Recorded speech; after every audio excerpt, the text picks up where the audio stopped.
Economic problem हमारा next topic है। क्यों होता है, किस देश को होता है, किस देश को ये प्रॉब्लम नहीं होता है, ये सारी डिस्कशन आज हम लोग करेंगे। सबसे पहली बात तो आप ये समझ लीजिए कि ये प्रॉब्लम सब कंट्रीज को होता है। मतलब चाहे वो आपका डेवलपिंग नेशन हो, चाहे ये आपका डेवलप्ड नेशन हो,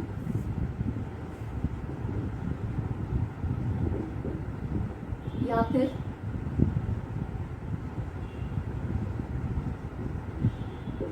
अंडर डेवलप्ड नेशन, कोई भी हो, इकोनॉमिक प्रॉब्लम का जहाँ तक सवाल है तो सारे कंट्रीज को ये प्रॉब्लम फेस करना पड़ता है। तो कोई ऐसा कंट्री नहीं है जो कि स्पेयर्ड है। मतलब अगर आप ये सोचते हैं कि वो डेवलप्ड नेशन है इस वजह से वो स्पेयर्ड है, तो ऐसी कोई बात नहीं है। चाहे वो डेवलप्ड है या फिर डेवलपिंग है या फिर अंडर डेवलप्ड है, वॉट एवर, कोई भी टाइप ऑफ कंट्री हो, जब बात इकोनॉमिक प्रॉब्लम की आती है तो फेस सारे कंट्रीज करते हैं, इर्रिस्पेक्टिव ऑफ द फैक्ट कि वो कंट्री कितना ज़्यादा डेवलप्ड है या बिल्कुल भी डेवलप नहीं है। तो पहले ये चीज़ आपको समझ आ जाना चाहिए कि डोंट थिंक कि हम इस पर्टिकुलर कंट्री में इस वजह से ये प्रॉब्लम, नहीं, आप किसी भी कंट्री में होते आपको ये प्रॉब्लम 100% जो है तो वो होता। तो ये पहला आपका हो गया इकोनॉमिक प्रॉब्लम। अब अगर हम लोग इसके बारे में बात करते हैं तो बेसिकली इकोनॉमिक प्रॉब्लम है क्या, ये चीज़ जो है वो आपको जानना होगा। इकोनॉमिक प्रॉब्लम बेसिकली आपका है problem of choice. Problem of choice की वजह से ही आपका क्या आता है, प्रॉब्लम ऑफ चॉइस की वजह से ही इकोनॉमिक प्रॉब्लम आता है। तो ये आपको समझ आ रहा होगा कि प्रॉब्लम ऑफ चॉइस का मतलब क्या होता है। जब हमें चीज़ों के बीच चुनना होता है कि क्या चीज़ हमें अभी चाहिए और क्या चीज़ हमें नहीं चाहिए, तो जब हम चीज़ों के बीच सिलेक्शन करते हैं, जब हम चीज़ों के बीच चूज करते हैं, तो उसी को हम लोग क्या कहते हैं, उसी को हम लोग कहते हैं प्रॉब्लम ऑफ चॉइस। तो ये जो आपका प्रॉब्लम ऑफ चॉइस है ये क्यों आता है ये भी जानना बहुत ज़रूरी है। तो इसका जो पहला रीज़न है वो ये है कि ह्यूमन वांट्स आर अनलिमिटेड। ये बात मैंने पहले भी बताई है कि जो इंसान की ज़रूरत है वो लिमिटेड नहीं है, वो अनलिमिटेड है। अगर किसी गरीब इंसान के पास पहले 2 टाइम का खाना आता था, तो जब वो कमाने लगता है तो उसको 3 टाइम का खाना जो है तो ज़रूरी लगने लगता है। कोई अरबपति आदमी अगर है, उसके पास होगी, लाखों कार होगी, फिर भी उसको लगता है कि नहीं, ये नया मॉडल है, ये मेरे पास होना चाहिए। इंसान के ख्वाहिश का कोई ऐसा सीमा नहीं है, और क्योंकि ख्वाहिश का कोई सीमा नहीं है, इसी वजह से जो आपके वॉन्ट्स हैं वो बेसिकली क्या हो जाते हैं, आपके वॉन्ट्स बेसिकली अनलिमिटेड हो जाते हैं। So whatever wants we see, whatever wants we feel, they are actually unlimited, क्योंकि ब्रेन से वो चीज़ आता है कि अभी ये मेरे पास है और मेरे को और ऐसा चीज़ चाहिए, मेरे को इस तरह का कुछ डिफरेंट टाइप का चाहिए। तो ये चीज़ जो आपके दिमाग में आता है यही आपको समझाता है कि नहीं, ये वॉन्ट्स के बाद मेरा अगला वॉन्ट्स जो है तो वो आ जाता है। तो यहाँ पे कहने का मतलब है कि जो इंसान का वॉन्ट्स है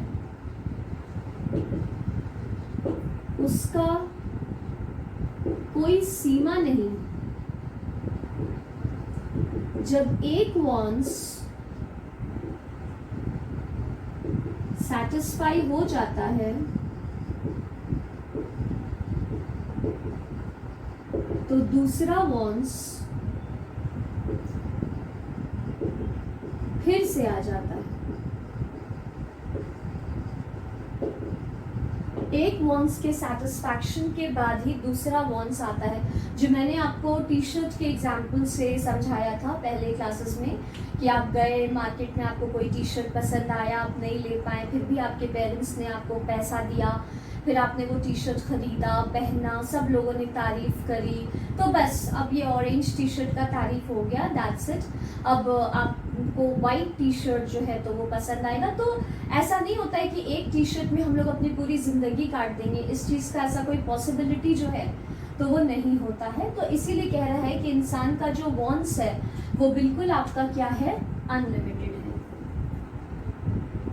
वॉन्ट्स, रादर हम लोग इसको पहले लिख देते हैं कि जो आपके रिसोर्सेज हैं, तो resources are what actually, resources are limited. मतलब कुछ अपार भंडार नहीं है, तो हर रिसोर्सेज लिमिटेड नहीं होता। जो रिसोर्सेज वॉन्ट्स को सैटिस्फाई करने में यूज होंगे वो लिमिटेड है। तो एकदम आप लॉजिक लगाइए जो मैंने यहाँ पे लिखा है कि जो रिसोर्सेज वॉन्ट्स को सैटिस्फाई करने में, तो भैया पहले ही तो मैंने बता दिया कि आपके वॉन्ट्स क्या हो जाते हैं, अनलिमिटेड। तो इतने सारे वॉन्ट्स हैं कि ये रिसोर्सेज कहीं ना कहीं क्या हो जाएंगे, लिमिटेड हो जाएंगे। ऐसा नहीं है कि रिसोर्सेज नहीं है, ऑफ कोर्स रिसोर्सेज है, but that will become what, that will become your limited. वो बिल्कुल कम हो जाएंगे। तो जो रिसोर्सेज आपके वॉन्ट्स को सैटिस्फाई करने में यूज होने वाले हैं, बेसिकली वो क्या हो जाते हैं, लिमिटेड हो जाते हैं। क्योंकि हमारे वॉन्ट्स क्या है, हमारे वॉन्ट्स अनलिमिटेड है। तो क्योंकि हमारे वॉन्ट्स अनलिमिटेड है, तो ऑटोमेटिकली जो रिसोर्सेज होंगे वो वॉन्ट्स को सैटिस्फाई करने में क्या हो जाएंगे, वो वॉन्ट्स को सैटिस्फाई करने में एक्चुअली लिमिटेड हो जाएंगे। तो ये आपका सेकेंड पॉइंट जो है तो वो आ जाता है। और जो तीसरा पॉइंट आपका आता है वो ये है कि resources have alternative uses which further makes it scarce. ये बात भी सोचने वाली बात है कि पहली बात तो रिसोर्सेज लिमिटेड है और रिसोर्सेज के ऑल्टरनेटिव यूजेस हैं। इसका मतलब क्या है कि बहुत सारे यूजेस हैं। तो जब किसी चीज के बहुत सारे यूजेस होंगे तो ऑटोमेटिकली उस चीज का जो प्रॉब्लम है वो हम लोगों को नजर आएगा। तो रिसोर्सेज का आपको ऑल्टरनेटिव यूजेस है जिसकी वजह से it is going to become further scarce. जो मैंने आपको इलेक्ट्रिसिटी के एग्जांपल से समझाने की कोशिश करी थी कि इलेक्ट्रिसिटी जो है वो सिर्फ फैन में यूज होगा ऐसा नहीं है। आज की डेट में इलेक्ट्रिसिटी फैन में भी यूज हो रहा है, कूलर में यूज हो रहा है, एसी में, आपका मोबाइल चार्ज होना है, इन्वर्टर चार्ज होना है, आपके किचन में जो अप्लायंसेस हैं, मिक्सर ग्राइंडर आपका हो गया, रेफ्रिजरेटर हो गया, माइक्रोवेव हो गया। तो हर जगह तो क्या चीज यूज हो रहा है, हर जगह आपका इलेक्ट्रिसिटी यूज हो रहा है। तो इतना सारा यूजेस है, तो इतना सारा यूजेस की वजह से ये फर्दर क्या हो जाता है, ये फर्दर स्केर्स हो जाता है। मतलब कि वो फर्दर क्या हो जाता है, वो फर्दर आपका कम हो जाता है। तो कम होना ही है। अगर उसका कोई एक यूज होता तो वो कम नहीं होता, मोस्ट प्रोबेबली नहीं ही होता, लेकिन क्योंकि उसके बहुत सारे यूजेस हैं उस वजह से अल्टीमेटली क्या होता है कि वो कम हो जाता है as compare to the wants. तो यही आपका जो तीनों प्रॉब्लम है कि human wants are unlimited, resources are limited, resources have alternative uses, यही सारी बातें जो आपकी हैं ये मिला जुला करके प्रॉब्लम ऑफ चॉइस को अराइज कराती है। मतलब ये तीन प्रॉब्लम जो आपके आए हैं यहाँ पे, these three problems give rise to the problem of choice। फिर हमें बिल्कुल ये सोचना पड़ता है कि क्या चीज ऑप्ट करें, क्या चीज नहीं ऑप्ट करें, क्योंकि कहीं ना कहीं हमारे रिसोर्सेज क्या हो जाते हैं, कहीं ना कहीं हमारे रिसोर्सेज लिमिटेड हो जाते हैं। और ये भी प्रॉब्लम है, रिसोर्सेज का जो दो प्रॉब्लम इकट्ठे आता है वो यही है कि आपका पहले तो ये लिमिटेड हो जाते हैं, और जो दूसरी बात इसमें आती है वो ये है कि इनका ऑल्टरनेटिव यूजेस है। मतलब ये इतने सारे यूजेस में यूज होता है कि अल्टीमेटली जो है वो स्केर्स नेचर का हो जाता है। तो ये तीनों मिला करके आपको क्या अराइज कराते हैं, प्रॉब्लम ऑफ चॉइस। और जो इकोनॉमिक प्रॉब्लम है वो बेसिकली क्या है, प्रॉब्लम ऑफ चॉइस। तो पहले इकोनॉमिक प्रॉब्लम अपने आप को डिपेंड करवा देता है प्रॉब्लम ऑफ चॉइस में, और प्रॉब्लम ऑफ चॉइस इन सारे फैक्टर्स की वजह से डिपेंडेंट हो जाता है, क्योंकि ये हर एक इकोनॉमी को फेस करना पड़ता है, हर एक इकोनॉमी को जो है तो ये तीनों चीज़ों को क्या करना होता है, फॉलो करना होता है। तो this was your topic all about कि इकोनॉमिक प्रॉब्लम क्या है और इकोनॉमिक प्रॉब्लम के कॉजेज क्या हैं। तो ये जो मैंने 3 आपके लिखे हैं ये बेसिकली क्या है, ये बेसिकली कॉजेज है। किस चीज़ के कॉजेज हैं, तो इकोनॉमिक प्रॉब्लम के ये सारे कॉजेज हैं। हर एक कंट्री चाहे वो डेवलपिंग हो, डेवलप्ड हो, अंडर डेवलप्ड हो, इस बात से कोई फर्क नहीं पड़ता, ये सारे कंट्रीज को इकोनॉमिक प्रॉब्लम फेस करना होता है, क्योंकि हर एक कंट्री में इंसान की ज़रूरत का कोई ऐसा दायरा नहीं है, कोई ऐसा लिमिटेशन नहीं है, एक वांट सैटिस्फाई नहीं होता कि अगला वांट क्रॉप अप कर जाता है। वांट्स को सैटिस्फाई करने के लिए जो रिसोर्सेज है वो काफ़ी कम है, कम इसीलिए है क्योंकि वांट्स आपके अनलिमिटेड है। तो जितने भी रिसोर्सेज आ जाएं कहीं ना कहीं एक बैक सीट ले ही लेते हैं, इस वजह से क्योंकि आपके रिसोर्सेज क्या हो जाते हैं, आपके रिसोर्सेज लिमिटेड हो जाते हैं। और जो तीसरा चीज़ आपका आ जाता है वो ये है कि रिसोर्सेज का अपना ऑल्टरनेटिव यूजेस है, मतलब वो बहुत सारे यूजेस में यूज हो सकता है, जिस वजह से वो फर्दर क्या हो जाता है, वो फर्दर आपका स्केर्स हो जाता है। तो ये सारे प्रॉब्लम की वजह से आपका इकोनॉमिक प्रॉब्लम जो है तो अराइज करता है। I hope it is clear. अगर नहीं होगा तो आप एक बार फिर से इसको क्लियर करा सकते हैं। You can call me, you can WhatsApp me, जो भी आपको कन्वीनियंट लगे। इसको मैंने पहले क्लासेस में भी एग्जाम्पल्स के थ्रू, अभी भी मैंने एक बार एग्जाम्पल्स को रिपीट किया है तो समझाने की कोशिश की है, but there is always some place for doubts. We are more than happy to serve you people, इसलिए प्लीज लेट अस नो कि अगर आपको कोई डाउट है या कुछ नहीं समझ आया है।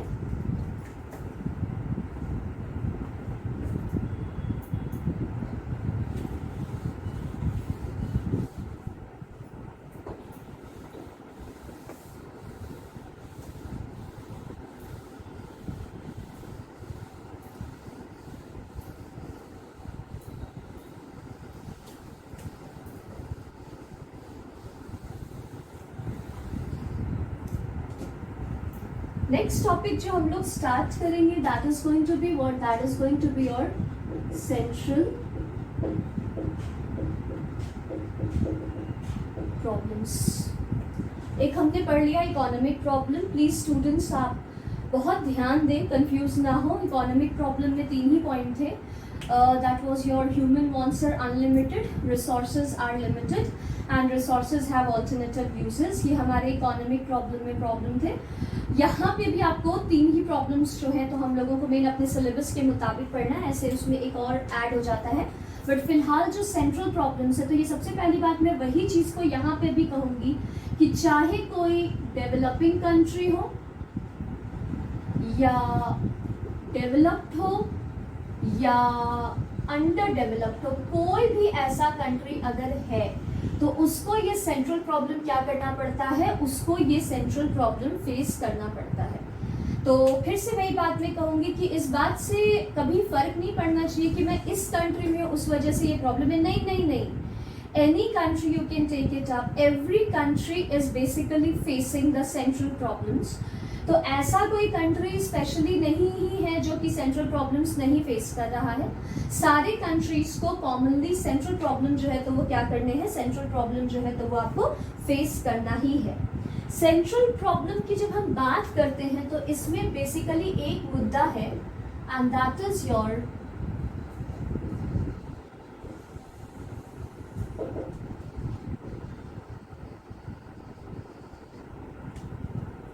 Problem of allocation of resources.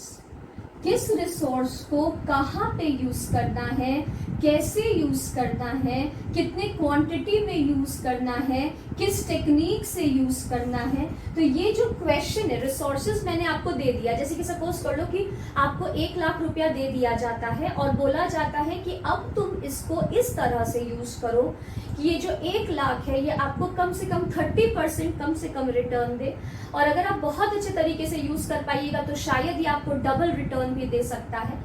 तो कहने का मतलब है कि जब आपको 1 लाख रुपया दे दिया जाता है तो ये उम्मीद की जाती है कि आप उस 1 लाख को एफिशिएंटली एंड इफेक्टिवली, मतलब जितना बेस्ट तरीके से हो सकेगा आप उसको यूज करने की कोशिश करेंगे, और अपने अमाउंट, वो जो अमाउंट आपका 1 लाख रुपया है उसको आप डबल करने की जो है, या डबल नहीं भी तो आप ये कोशिश जरूर करेंगे कि वो किसी तरह से आपको मैक्सिमम रिटर्न जो है तो वो दे। ये कोशिश हमेशा ही रहती है।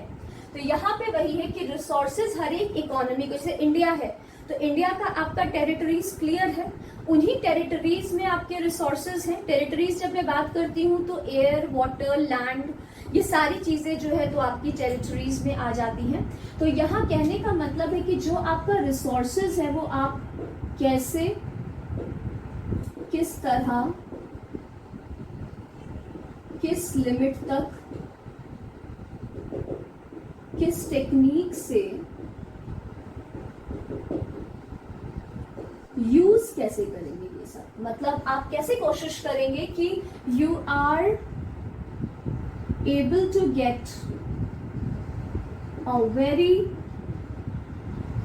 डिसेंट रिटर्न, मतलब इतना रिटर्न होना चाहिए कि यू फील कि हाँ इट इज ओके, मतलब आई एम जस्ट सेटिस्फाइड। तो इकोनॉमी में हर एक बंदा जो रिसोर्सेज को एलोकेट करता है वो यही करने की कोशिश करता है कि हम इतना लिमिट तक दें कि लोगों को कम भी नहीं हो और रिसोर्सेज का वेस्टेज भी नहीं हो।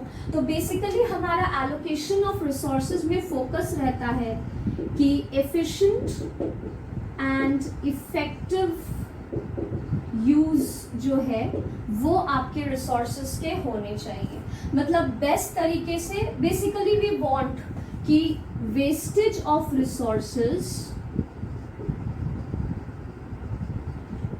नहीं होना चाहिए। हमारी कोशिश यही रहती है कि किसी भी तरह से जो भी आपके रिसोर्सेज हैं उसका वेस्टेज नहीं हो। तो इसके पहले कि हम टॉपिक की शुरुआत करेंगे, कुछ चीज़ों को आपको बिल्कुल अपने दिमाग में रखना है। जो पहली चीज़ है वो ये है कि जो सेंट्रल प्रॉब्लम है वो हर एक इकोनॉमी फेस कर रहा है, चाहे वो आपका डेवलप्ड इकोनॉमी हो, डेवलपिंग इकोनॉमी हो या फिर अंडर डेवलप्ड इकोनॉमी हो। तो हर एक इकोनॉमी को ये जो सेंट्रल प्रॉब्लम्स है वो फेस करना ही है, कोई दूसरा ऑप्शन नहीं है। और सेंट्रल प्रॉब्लम्स में बेसिकली हम यही देखने की कोशिश करते हैं कि हर इकोनॉमी को, मैंने अभी जस्ट आपको इकोनॉमिक प्रॉब्लम ये बताया कि आपका रिसोर्सेज जो है वो क्या है, आपका लिमिटेड है। तो जो आपका लिमिटेड रिसोर्सेज है जो हर एक इकोनॉमी में आपको दिया गया है, तो वो कैसे दिया गया है, क्यों दिया गया है, उसको किस तरह से यूज करना है, कैसे हम एफिशिएंट और इफेक्टिव यूटिलाइजेशन जो है तो वो रिसोर्सेज का कर सकते हैं। तो ये चीज़ जो है आपका एलोकेशन ऑफ रिसोर्सेज में आ जाता है कि आप प्लीज़ कोशिश करें कि एक अच्छा रिटर्न आपको रिसोर्सेज के थ्रू मिल जाए। तो पहले ये आपका टॉपिक है कि सेंट्रल प्रॉब्लम है जिसमें रिसोर्सेज के एलोकेशन की बात होगी, कब, क्यों, कहाँ, किस तरह, कैसे रिटर्न मैक्सिमम होगा। ये सारे सवालों का जवाब जो है रिसोर्सेज से रिलेटेड होगा और ये हर एक इकोनॉमी को फेस करना होता है। इसी वजह से we are having problem of allocation of resources, जो आपका किस में आ जाता है, जो आपका सेंट्रल प्रॉब्लम में आ जाता है।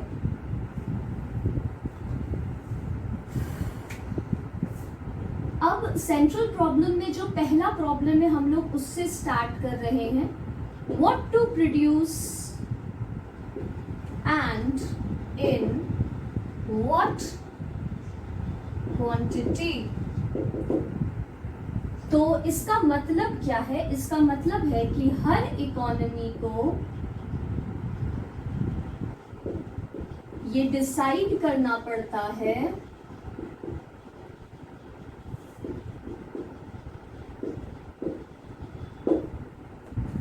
कि किस चीज को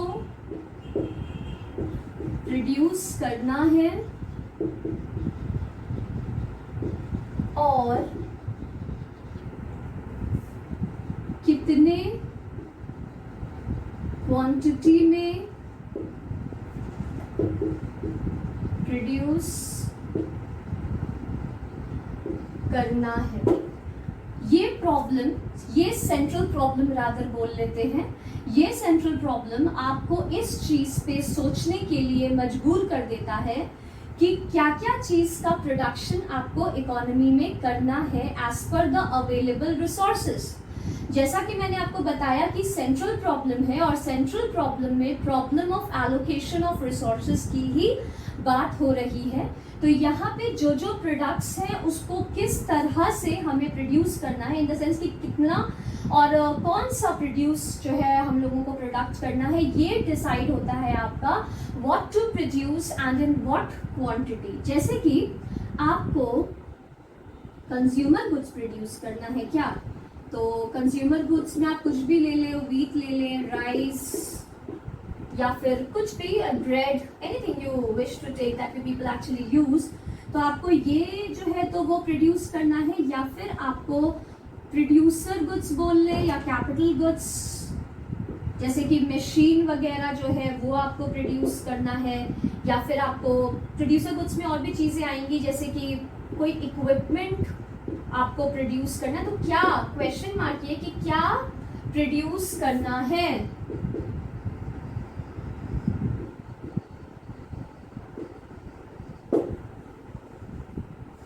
तो ये आपका पहला हो गया। या फिर आपको पीस टाइम गुड्स को प्रोड्यूस करना है, या फिर वॉर टाइम गुड्स को प्रोड्यूस करना है। तो पीस टाइम गुड्स में आपका आ जाएगा bread, cloth. War time goods में आपका आ जाएगा गन्स,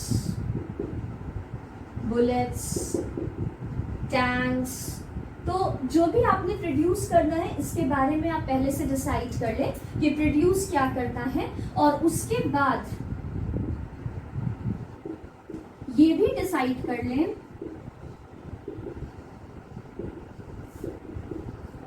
कि कितने क्वांटिटी में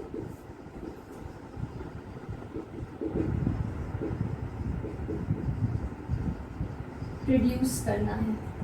आपको ये भी डिसाइड करना होगा कि कितने क्वांटिटी में आप उस चीज को क्या करना चाहते हैं, आप उस चीज को प्रोड्यूस करना चाहते हैं। So you have to determine the quantity also. जैसे कि अगर ज्यादा कंज्यूमर्स है तो नेचुरल सी बात है कि कंज्यूमर्स के मुताबिक हमें ज्यादा प्रोड्यूस करना पड़ेगा।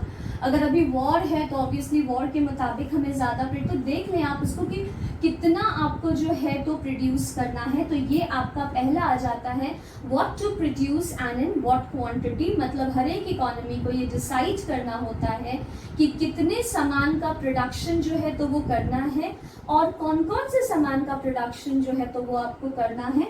तो क्या आपको कंज्यूमर गुड्स को प्रोड्यूस करना है, या फिर आपको प्रोड्यूसर गुड्स को प्रोड्यूस करना है, आपको पीस टाइम गुड्स प्रोड्यूस करना है, वॉर टाइम गुड्स प्रोड्यूस करना है। मतलब जो कुछ भी प्रोडक्शन में इन्वॉल्व है वो सारी चीजों को हम लोग इसमें देखते हैं what to produce and in what quantity. मतलब कितने क्वांटिटी में भी आपने प्रोडक्शन करना है, इसके बारे में भी हर एक economy, I am repeating it again, हर एक इकोनॉमी, चाहे वो आपका डेवलपिंग इकोनॉमी हो, चाहे वो आपका डेवलप्ड इकोनॉमी हो, चाहे वो आपका अंडर डेवलप्ड इकोनॉमी हो, हर एक इकोनॉमी को ये चीज जो है तो वो डिसाइड करना ही होता है। किसी के पास कोई ऑप्शन जो है तो वो आपका नहीं।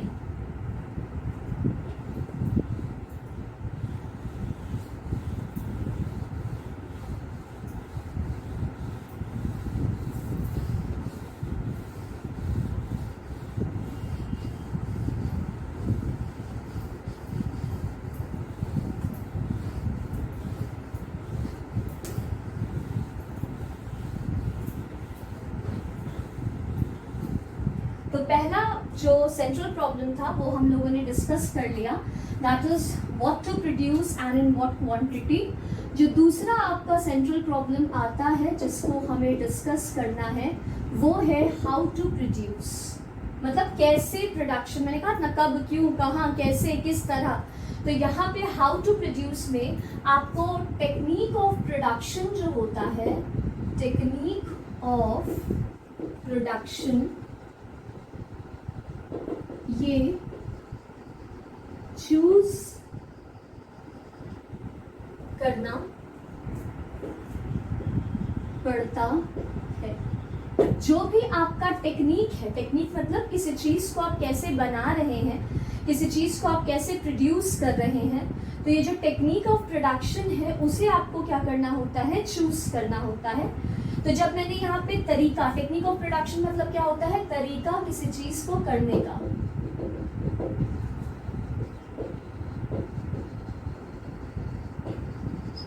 तो टेक्निक का बेसिकली मतलब होगा कि किस तरीके से कोई भी चीज जो है तो वो आपका हो रहा है। तो हाउ टू प्रोड्यूस में टेक्निक ऑफ प्रोडक्शन में बेसिकली आपको दो बातें डिस्कस करनी होती हैं। पहला आपका आ जाता है लेबर इंटेंसिव टेक्निक, और दूसरा जो आपका तरीका आ जाता है वो है कैपिटल इंटेंसिव टेक्निक। ये दो तरीका है जिसके बारे में हम लोग बात कर रहे हैं। पहले अगर हम लोग लेबर की बात करते हैं तो इसमें लेबर ज्यादा यूज होता है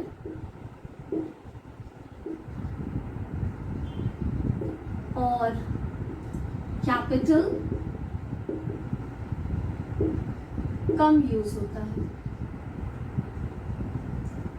तो जहां लेबर ज्यादा यूज होगा और कैपिटल कम यूज होगा, उस टेक्निक ऑफ प्रोडक्शन को हम लोग कहते हैं लेबर इंटेंसिव। ठीक है, मतलब we are making use of labour more as compare to that of capital. अगर हम लोग इसको मैथमेटिकली लिखना चाहें तो फॉर्मूला में आप कुछ इस तरह से दिखा सकते हैं कि labour is going to be what, labour is going to be greater than capital. तो अगर आपका ऐसा सिनेरियो हो रहा है तो उसी टेक्निक ऑफ प्रोडक्शन को हम लोग क्या कहते हैं, labour intensive technique of production.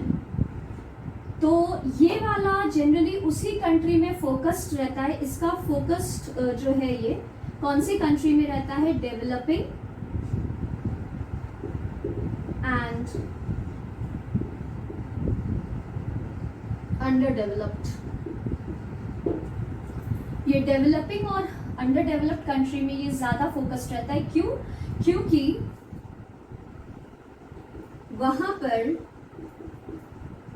Labour force ज्यादा होते हैं और कैपिटल कम होता है। तो देखो सिंपल सी बात है कि अगर कैपिटल कम होगा तो नेचुरली आप हर एक काम को लेबर के थ्रू ही कराना चाहेंगे। तो उस वजह से डेफिनेटली इस तरह की कंट्रीज में जहां आपके पास लेबर है ही नहीं बल्कि बहुत ज्यादा है और कैपिटल उस मुताबिक कम है, तो हमें कोशिश करनी चाहिए कि उस केस में हम लोग labour intensive technique of production को ही अपनाएं, इसी चीज को हम लोग ऑप्ट करें। तो ये आपका एक टेक्निक ऑफ प्रोडक्शन है जो हम लोग फॉलो कर सकते हैं। अगला जो आपका आता है वो है कैपिटल इंटेंसिव टेक्निक। इसमें ज्यादा कैपिटल यूज होता है और लेबर कम यूज होता है। इस केस में आपका कैपिटल का जो कंजम्पशन होगा वो ज्यादा होगा और लेबर का जो कंजम्पशन है वो आपका क्या होगा, कम होगा। इसी वजह से जो आप इसको शो कर सकते हैं mathematically, it's going to be like this कि capital is going to be what, capital is going to be greater than labour. तो ये आपका कैपिटल इंटेंसिव टेक्निक में होता है और ये जो अपने आप को फोकस्ड रखता है वो बेसिकली डेवलप्ड नेशन में फोकस्ड रखता है, because labour force is comparatively lesser as compared to the capital available in the economy. जितना कैपिटल आपका इकोनॉमी में अवेलेबल है उसके मुताबिक लेबर फोर्स कम है, तो लेबर फोर्स कम है तो ऑटोमेटिकली लोग यही कोशिश करेंगे कि हम लोग capital intensive technique of production को ही अपनाएं, जो जनरली डेवलप्ड नेशंस में होता है। और डेवलप्ड नेशंस में होने का मेन रीजन जो है, उसके पीछे का जो आपका मेन कॉज है वो यही है कि यहाँ पे जो लोग हैं उनके पास बहुत पैसा है, तो क्योंकि बहुत ज़्यादा पैसा है तो उनके बच्चे ऑब्वियसली लेबर में नहीं काउंट होंगे ना, वो तो उसी पैसे को एंजॉय करेंगे या एज एन एंटरप्रेन्योर काम करेंगे। तो कंपैरेटिवली हम लोगों को कम लोग मिलते हैं, हमारे पास ऑप्शंस कंपैरेटिवली कम होता है जहाँ पे हम लोग ये देख सके कि हाँ लेबर को ज़्यादा यूज़ करें। तो हर चीज़ ऑलमोस्ट वहाँ पे मैकेनाइज्ड पाई जाती हैं। मतलब ज़्यादा यूज़ किसका बेसिकली होता है, ज़्यादा यूज़ आपका मशीन्स का होता है, ज़्यादा यूज़ जो है वो मशीन्स का होता है जब आपका कैपिटल इंटेंसिव टेक्निक आता है। We are using more of machine and we are using less of labour as far as capital intensive technique of production is concerned. तो हमारा जो सेकंड सेंट्रल प्रॉब्लम था वो था हाउ टू प्रोड्यूस। तो how to produce में basically हम लोगों को ये देखना है कि किस टेक्निक से जो है तो वो हम प्रोडक्शन करेंगे, मतलब तरीका जो है किसी चीज़ को बनाने का आपका क्या होगा। तो उसमें दो टेक्निक हमने किया, पहला आपका लेबर इंटेंसिव टेक्निक था और दूसरा आपका कैपिटल इंटेंसिव टेक्निक था। लेबर इंटेंसिव टेक्निक में लेबर ज़्यादा होता है, कैपिटल कम होता है, ये ज़्यादा डेवलपिंग कंट्री में, और आप अंडर डेवलप्ड, हाँ यहाँ मैंने लिखा है अंडर डेवलप्ड कंट्रीज़ में इसको ज़्यादा फॉलो किया जाता है। क्यों? क्योंकि वहाँ पे लेबर फोर्स जो है वो तुम्हारे ज़्यादा है और कैपिटल जो पैसा लगाने वाले लोग हैं वो कंपैरेटिवली क्या है, वो कंपैरेटिवली कम है। तो this is actually applicable here in the developing and under developed countries. और जहाँ तक capital intensive technique of production का सवाल है तो यहाँ पे कैपिटल ज़्यादा यूज़ होता है और लेबर आपका कंपैरेटिवली कम यूज़ होता है। तो ये बेसिकली अपने आप को डेवलप्ड कंट्रीज़ में ज़्यादा फोकस करता है क्योंकि वहाँ पे लोगों के पास पैसा बहुत ज़्यादा है और उसके मुताबिक जो है तो लेबर कम है। जैसे कि आप यूएई वगैरह लीजिएगा, सऊदी अरेबिया लीजिएगा, ये सब कंट्रीज में क्या था, शेफ हैं, उनके पास तेल का कुआं है, पैसा बहुत ज़्यादा है, तो लोग नहीं है, इसीलिए बहुत सारे कंट्रीज से लोग जाते हैं वहाँ काम करने के लिए। ज़्यादा पैसा उन लोगों को दिखाया जाता है कि देखिए हम आपके देश से ज़्यादा पैसा देने को तैयार हैं। तो ऐसा नहीं कि सिर्फ वही लेबर फोर्स जो कि ईटा गिट्टी उठाएंगे उनकी बात नहीं हो रही है यहाँ पे, वो तो मैकेनाइज्ड भी है वहाँ पे बहुत सारी चीज़ें। वो सारे जैसे कि आर्किटेक्ट हो गए, इंजीनियर्स हो गए, वो सारे लोग वहाँ जा करके जो है तो काम करते हैं। क्यों? क्योंकि उनको बहुत पैसा जो है तो वो दिखता है। यहाँ के बहुत सारे जो प्रोफेशनल्स हैं वो भी वहाँ जा करके काम करते हैं क्योंकि पैसा जो है तो ज़्यादा नज़र आता है। तो वहाँ पैसा तो है उन लोगों के पास देने के लिए अच्छा खासा, लेकिन उसके हिसाब से लेबर फोर्स कंपैरेटिवली कम है। तो क्योंकि लेबर फोर्स कम है इसी वजह से वो बाकी कंट्रीज से जहाँ पे ज़्यादा लेबर फोर्स है उसको वो लोग बुला कर करके और फिर काम करवाते हैं। और फिर एक से एक जो भी आप बिल्डिंग देखते हैं ये सब, तो ज़्यादातर लोग जो हैं ऑब्वियसली डेवलपिंग नेशन से जा करके वहाँ पे काम करते हैं and they contribute a lot because this people are very hard working. Obviously अपने कंट्री में बहुत अच्छे से पढ़े, एक बहुत अच्छे इंस्टीट्यूट से इंजीनियरिंग की डिग्री हासिल करी, आर्किटेक्ट की डिग्री हासिल करी and then they are working there. तो ये आपका किस में आ जाता है, ये आपका आ जाता है हाउ टू प्रोड्यूस वाले टॉपिक में कि किस टेक्निक ऑफ प्रोडक्शन से जो है तो हम लोग काम को करते हैं।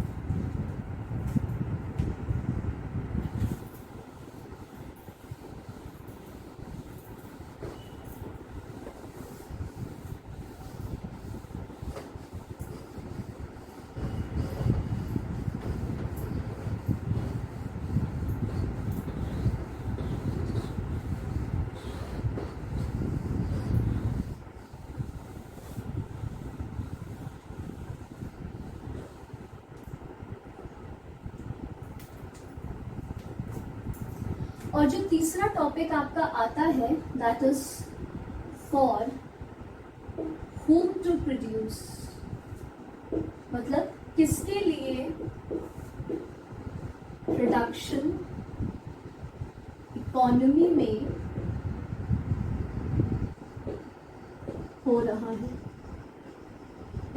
तो किसके लिए आप प्रोडक्शन जो है तो वो इकोनॉमी में कर रहे हैं, ये बेसिकली डिस्ट्रीब्यूशन से अपने आप को रिलेट करता है।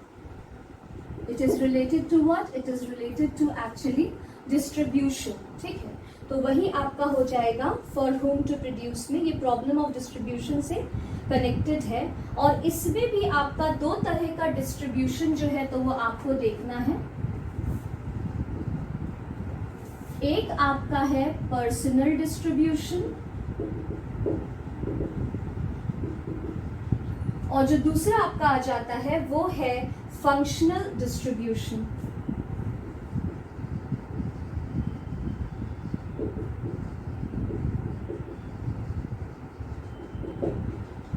तो जब हम लोग बात करते हैं पर्सनल डिस्ट्रीब्यूशन की, तो इसका मतलब होता है कि जो इंडिविजुअल्स हैं या जो हाउस होल्ड्स हैं उनमें कैसे चीजों को डिस्ट्रीब्यूट किया जा रहा है, तो उनके बीच चीजों को कैसे डिस्ट्रीब्यूट किया जा रहा है वो आपका बेसिकली किसमें आता है? वो आपका आता है पर्सनल डिस्ट्रीब्यूशन में, that how things are actually distributed. ठीक है, और जो आपका फंक्शनल डिस्ट्रीब्यूशन है उसमें how things are distributed amongst various factors of production. तो जब ये बात होगी कि चीज़ों को अलग अलग फैक्टर्स ऑफ प्रोडक्शन में कैसे डिस्ट्रीब्यूट किया जाएगा, तो वो आपका किस में आता है? वो आपका फंक्शनल डिस्ट्रीब्यूशन में आता है, जिसमें कि आपका है लैंड, लेबर, कैपिटल और एंटरप्रेन्योरशिप, ये आता है। तो लैंड को क्या दिया जाता है? रेंट। लेबर को क्या दिया जाता है? वेजेस। कैपिटल को क्या दिया जाता है? इंटरेस्ट। और एंटरप्रेन्योर को क्या दिया जाता है? प्रॉफिट। ये हमने पहले भी किया है पहले क्लासेस में। तो फंक्शनल डिस्ट्रीब्यूशन में बेसिकली जो फैक्टर्स ऑफ प्रोडक्शन है, मतलब लैंड है, लेबर है, कैपिटल है, एंटरप्रेन्योरशिप है, तो उनमें कैसे हम लोग लैंड को जैसे रेंट कैसे देंगे, लेबर को वेजेस कैसे देंगे, कैपिटल को इंटरेस्ट कैसे प्रोवाइड किया जाएगा, एंटरप्रेन्योर को प्रॉफिट कैसे मिलेगा। तो ये जो आपका डिस्ट्रीब्यूशन है that comes under what? That comes under your functional distribution. तो इस चीज को हम लोग किस में डील करते हैं? इस चीज को हम लोग डील करते हैं फॉर होम टू प्रोड्यूस वाले टॉपिक में। और जहां तक सवाल आपका पर्सनल डिस्ट्रीब्यूशन का है, तो वो ये है कि आपका इंडिविजुअल्स में और हाउस होल्ड्स में चीज़ों को हम लोग कैसे डिस्ट्रीब्यूट कर रहे हैं, किस तरह से काम हो रहा है, ये सारा कुछ जो है आपका personal distribution. When you are connecting yourself with a consumer, तो ये आपका किस में आ जाता है? ये आपका आ जाता है पर्सनल डिस्ट्रीब्यूशन। तो यही सारी चीज़ें थी जो कि आपको देखनी थी सेंट्रल प्रॉब्लम्स में। और दो और प्रॉब्लम्स की मैंने आपको बताया कि आपके सिलेबस में 3 है, लेकिन आपको और 2 प्रॉब्लम है जिसको कि आपको एक्चुअली डील नहीं करना है। तो और जो 2 प्रॉब्लम है वो 4th है और 5th है। तो एक में है problem of efficient and effective utilisation of resources, ये आपका पहला प्रॉब्लम है, मतलब जो 4th नंबर है जिसको आपको डिस्कस नहीं करना है। और ग्रोथ ऑफ रिसोर्सेज ये आपका 5th है। ये एक्चुअली सिलेबस में नहीं है, लेकिन फिर भी अगर मैं बताऊं, ऐसा बहुत ज़्यादा कुछ नहीं कि इसमें बताने के लिए आपको समझ नहीं आएगा, you people are mature enough. तो जो भी आपके रिसोर्सेज हैं उसको बहुत बिना वेस्टेज के बहुत अच्छे तरीके से जब हम लोग यूज़ करते हैं, तो वही आपका आता है problem of efficient and effective utilisation of resources में। और ग्रोथ ऑफ रिसोर्सेज में है कि जब आप अपने वॉन्ट्स को सेटिस्फाई कर लेते हैं, तब आपको थोड़ा सा और आगे जा करके देखना चाहिए और रिसोर्सेज के ग्रोथ के बारे में, मतलब कैसे वो ग्रो करेगा उसके बारे में जो है तो हमें बात करना चाहिए। तो that is coming under what, that is coming under your growth of resources. तो ये फॉर हुम टू प्रोड्यूस था आपका third, fourth and fifth is out of syllabus. So what we have done economic problem, we have done central problems. तो आपको इनमें भी अगर कोई भी चीज़ लग रहा है कि वो नहीं समझ आ रही है या इसमें कोई भी ऐसा डाउट है तो please feel free to ask, you can call, you can WhatsApp, will be happy to help you all. ठीक है, तो ये आप देख लें।